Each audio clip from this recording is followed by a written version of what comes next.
Ben, welcome. Thank you so much for taking some time to talk with me today. Of course, I'm happy to be here. Yeah, Uh, I wouldn't, yeah, I haven't told my story fully to a lot of people in my life. You, of course, being one of the people that's known a pretty good portion of it. So, I'm excited I'm excited to talk a little bit about it because I actually mentioned when Julian first reached out over email to ask if I wanted to participate in something like this, I had mentioned that when I was going through some of the stuff I was going through, I felt like I was very alone in that process. I never really encountered many people, or I didn't encounter anybody else, I should say, that had the same specific uh, nuisances that I was going through. Um, and that kind of isolation, made me feel a little hopeless. And in part, doing this, as I had mentioned, I hope perhaps there's somebody out there who will listen to this and think, well, I have some similarities to that. Maybe there's somebody out there with the exact same situation as me that can look and say, well, that guy got a little better. Maybe I can do the same. So I guess I should break right into it. go right ahead. Uh, yeah. So when I was when I was 17 or 18 or so, I started college. And up until that point in my life, I hadn't really dealt with anxiety or any sort of mental mental issues of any sort, really. I I guess the only thing that really was a part of my life at that point was I grew up as a picky eater. Uh, that's not too uncommon in my family, actually. Uh, I can I can't think of anybody in my family who didn't grow up that way. So, except maybe my sister. But the other sister, I have two sisters, so the other sister definitely takes a little bit after me. But that's not to belabor a different point. Um, when I was 17 or 18, I started college, and for the first semester, things were going very well, and all of a sudden, for reasons that are still not perfectly clear to me, uh, I took my mental health took a downturn, and I started having a lot of anxiety, particularly around eating, and the process of eating made me quite uncomfortable. At one point, I remember it because it's very emotional. It's a very emotional time period, so. They say emotional memories stick with you the best. I remember very clearly, I was visiting family and we went out to a restaurant. It was an Olive Garden, which, you know, we'd gone to many times before. And I wasn't able to eat. I wasn't able to eat the dinner there. And I felt sick the entire time. And I left in the middle of it to go to the restroom. And I just basically stayed in there for like 30 minutes, maybe an hour. I don't remember. And it was a very emotionally distressing point. And the next day I tried to go back to college and I found that I really couldn't eat anything. And so, yeah, and that was like the apex of when some of my difficulties started. Uh, and yeah, from there, I came to understand it would be what you would call an eating disorder to a normal psychotherapist, normal therapist. It would be classified as an eating disorder. Although the prognosis isn't quite aligned with what a lot of people who have eating disorders deal with, because I I am a skinny person, and I was a skinny person then. I still am. Um, but I didn't have body image issues. A lot of people who deal with anorexia or bulimia, which are the two most standard ones, uh, have issues because think that they're overweight and they don't want to eat to gain that weight. So I did not have that. For me, it was primarily an issue with feeling sick, sort of a hypochondria at certain points, but also just an underlying feeling of unease, just in general life. Not even just with me, it was exacerbated during times when I would eat, but it was generally just something that always hovered over me. And that was a very difficult time in my life for you know for a few years. I feel like I didn't have much of anything going on. Uh, I wasn't able for that first year to really live on campus, to participate in things normal college kids would. And when I came back, my social life was severely impeded for uh, being unable to really go out and enjoy, public settings where we meet with other people. Yeah, I used to joke that, it's 3 times a day I got to do this. It's hard. And and if I had to do any of those times with other people, that just made it a whole lot harder. So I try to have a good sense of humor about it. I'm a Yeah. funny guy when I'm not telling sad stories. Yeah, yeah. Uh, This is a very powerful story, a very monumental story in your life. it is. It has been. Uh, I think it was an 8 year journey. I like to say 8 years because that ends it last year, and yes, there is a point where I feel like it ends. So, uh, there's good news coming. Uh, Hmm. but the lead up to that, yeah, for a long time, I really didn't make any progress. I had seen a lot of therapists, um, some of which I felt were, doing the best they could, some of which I felt were not the greatest, but I did jump around a few, and none of them could really none of them could really pin down with any kind of precision what I was going through, or really how to help. And I don't mean to demean the field in any way by saying that. I know that there are great therapists out there, but I unfortunately don't feel like what I was going through was something traditional therapy could really help with, if that makes sense. Sure, yeah. Uh, at I think at the very worst of it, I was it was a summer that I was spending with my mother, and I was seeing a therapist, and she she recommended that I do some inpatient thing at like a hospital, and I decided I would try that voluntarily, and I only stayed there for a day, and I still have very very poor memories about that. That was probably one of the most uncomfortable parts of my life. So Was the impatient? yeah, I didn't enjoy it. I didn't enjoy being around that kind of environment. Um, and I left as soon as I could. I was fortunate enough that I'm technically, I mean, in a technical way, I am good with technology.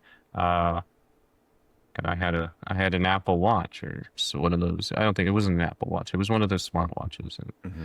they didn't let you have your phone on you. So I used that to text my mom like I can't be here, and she got me out. And I'm fortunate that that was something I could do. Yeah. So yeah, it's a kind of distressing point in my life. My mom still cries about it that she even let me do something like that. What was it Uh, like for you to have your mom recommend going into this place and then having such a terrible time in it? well, it wasn't my mom. It was a therapist. Oh, a therapist, sorry. Yeah, the therapist who recommended it. Hmm. Uh, my mom went with it because I did it voluntarily, but Okay. it was it, it really put some distance between my trust in the field, I guess you Sure. could say. Okay. Yeah, I understand. Um, I felt like she didn't know what to do, so she just recommended, like a Hail Mary kind of thing. Mm-hmm. She's not maybe, but being there and they ask you a bunch and they, you know, put you on some, yeah, they put you on certain medications and, it's a very routine thing. And the place there it's padded and, everything there is made to prevent people from doing dangerous things.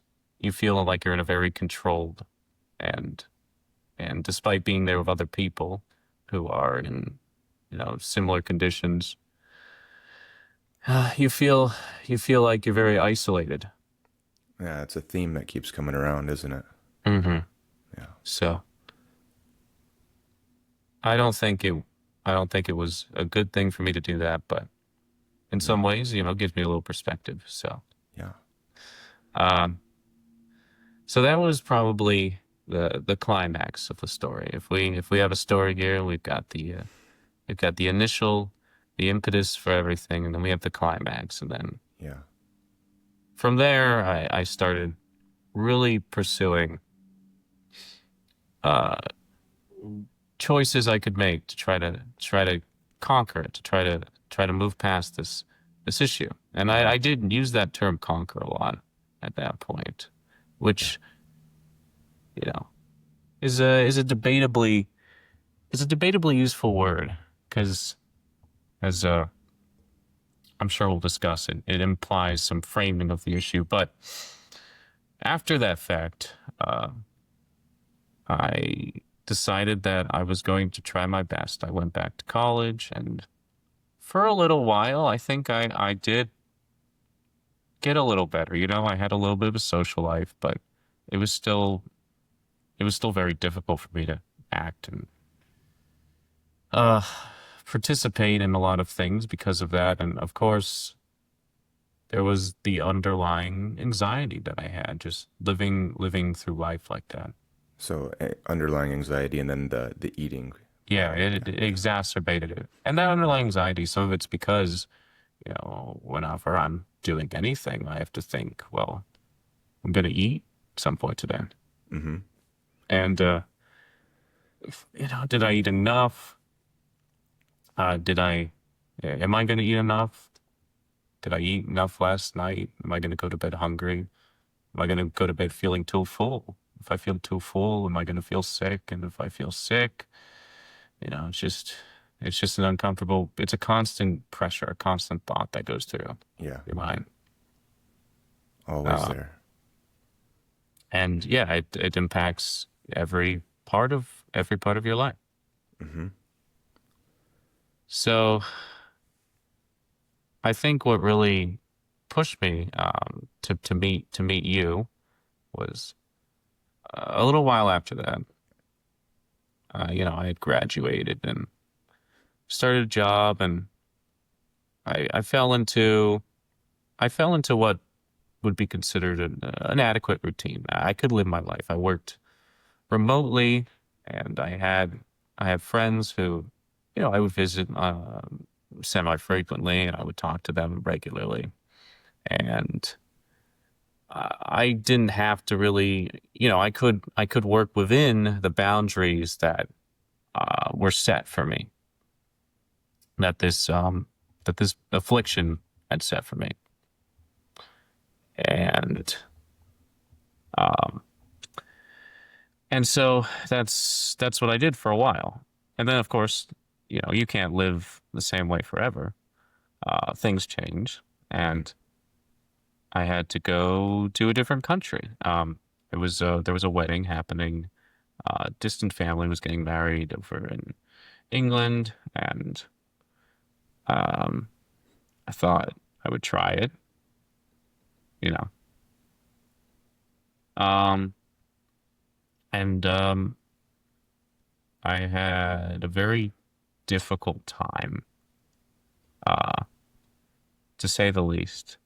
Being in a new place and trying to struggle to just be with everybody. It was difficult. And when I got back, I I was thinking, even while I was there, I was thinking, I need to try something new.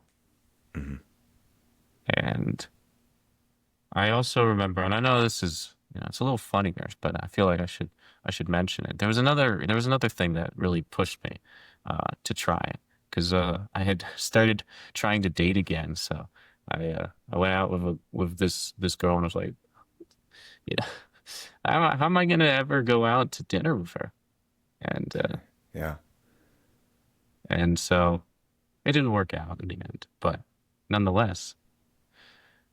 I figured, I have to live a normal life. I can't live the same way over and over again. Hmm. So, I did. I started to look for more unorthodox solutions, and that's how, that's how I came across you and the program you offer. Uh, and going through that process was probably one of the more interesting decisions I've ever made in my life. Uh, I think I still look back on it very fondly. I traveled to a new place and met some new people, of course, and I enjoyed my experience. And it made me realize a few different things. Uh, the first one was that I was really stuck in a rut. I wasn't helping myself in any meaningful way. I was kind of I was kind of in this place where continued to build that rut, even though I was in it. Like, Hmm.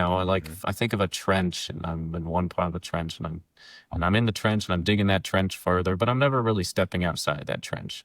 I'm just Hmm. trying to work, like I said, within the boundaries of what I have to deal with. And I remember, you know, when I finished our final session that morning, I went out to breakfast and I had a bagel and I'm like, I should try to do this at least once a week. I shouldn't be complacent in my own mental schema, I am the person ultimately in charge.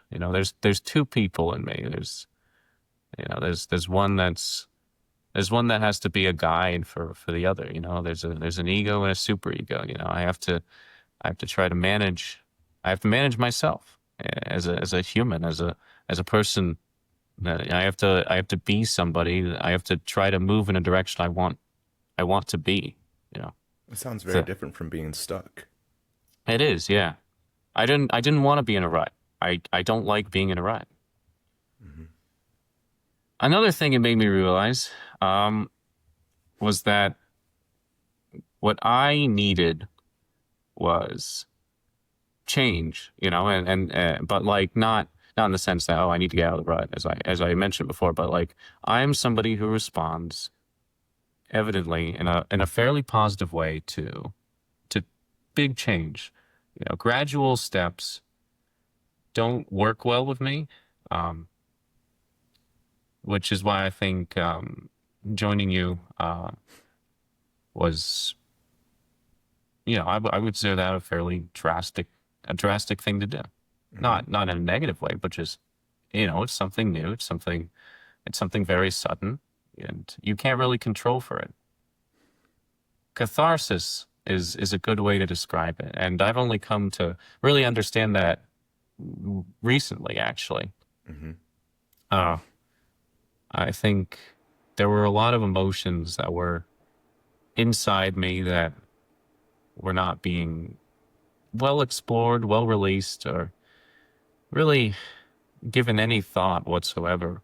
I Hmm. mostly I mostly just, like I said, tried to continue living as best as I could within the confines that I established. I What were wasn't. what were you doing with all those emotions that were inside of you that you weren't giving much thought to? I. They were just fermenting. Like uh, Fermenting. like I made some pickles recently. You just stick 'em in a jar and it grows there. It It grows there. But if it grows and grows too grows. much, you pop it open and it explodes. It's because Where was this fermenting happening in your body? in my stomach. Whoop. Gave myself a little kick there. Huh? It was in your No. stomach, you said. And yeah, the seat of emotions. It's telling that I've also grown somewhat of an interest in more esoteric things in my life. It's telling that the stomach has always been the seat of emotions. I think every ancient civilization has thought that way. Yeah. So this is very interesting then, isn't it, Ben? That Yeah. you're having a problem with eating. You're feeling ill. You're feeling, what else were you feeling when you couldn't eat physically? I was feeling sick to my stomach. Sick to It your was stomach. emphasis on, just that like like the feeling that I was going to throw up. I'm gonna throw up. Hmm. Okay, so there's this ill feeling in your stomach, like I'm going to vomit, I'm gonna throw up. Hmm. And then you said you had all these emotions Yeah. that you weren't paying attention to, and they Yeah. lived in your gut, and they were fermenting and growing until they would come up. So, what an Yeah. interesting dynamic that we just identified there. Yes. So I think that touches on another important part of that session, the discovery. And I'm sure well, maybe you remember. I'm not sure how well you remember as much as I do. But one thing was that for most of this experience, I focused entirely on the eating. I Hmm. thought, if I'm going to solve this, it's going to be solved by finding out what's wrong with my stomach. Hmm. And for the first part of my journey, I tried to find a physical reason. I got all the tests, Right. um, allergy, intolerances, whatever. Hmm.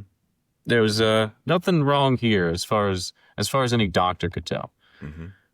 I think I've had